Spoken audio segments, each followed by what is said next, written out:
You're keeping it locked here on your Feel Good Breakfast Show. And now, not so long ago, a woman in North Carolina, America, captured video footage of a double-headed snake on her property. Yes, you heard correctly. Now, it was much to her fright that she recorded the footage, as I'm sure it would have been for many other people. But our snake specialist, Stephen Mole, joins us to educate us about this crazy phenomenon. Stephen, how are you doing this morning, my man? I'm doing well, man.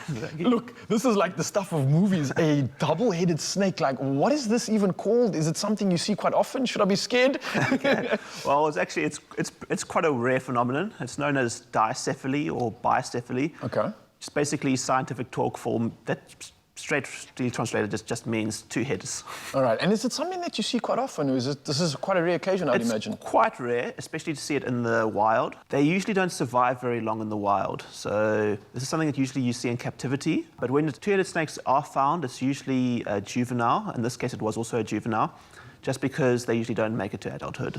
I was just going to ask you, it's so crazy, like how on earth do they even survive? The fact that you have two heads. My question is, which head eats? Okay. Do they share stomach? Do they have to eat equal amounts? How does it work? Are both heads even alive? They're both alive. Both heads have their own consciousness. It's like having two separate snakes. Wow. Attached to the same body. It depends which head eats. Sometimes you have one head that's more dominant than the other, and that would be the main head that does most of the thinking and the moving.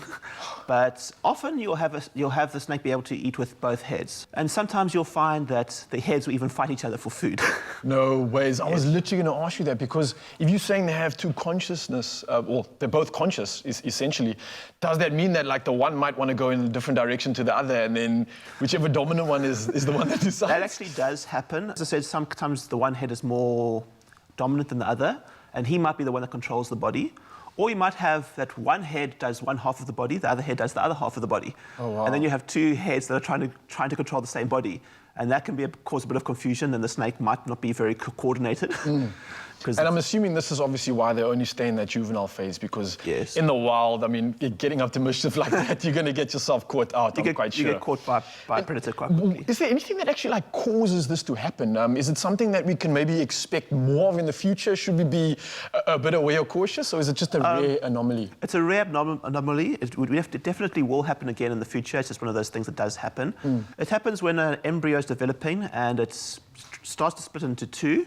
And if it continued to split, it would then form two separate identical twins. Ah, okay. What happens is it splits halfway, and now you've got an animal that's conjoined, like identical twins that are conjoined. Or if it doesn't split very far, you end up with an animal that has two heads. My mind's going crazy here, because I'm thinking, two-headed snake, does that double the effect of the poison? And then even more crazy, can this happen with other animals? Can you see a two-headed baboon running around or anything crazy like that, maybe? It does happen with other animals. Oh, wow. Some animals it occurs more often than others, but I've seen, I know of two-headed sharks. There's a two-headed peacock that lived for quite a few years in the United States. There's a record of a two-headed goat, two-headed cow. And it's very rare, but there's even some two-headed people living on Earth at the moment. Wow, well, definitely the new norm for everybody else. But Stephen, I can't thank you enough for joining us this morning, man. It's crazy to think of this new world and the new developments and these mutations that are occurring. And I think it's going to be a very interesting wildlife in the next few years, I can imagine, man. But thank you so much again for this chat. It was really good. It's a pleasure. Thank you very much for having me.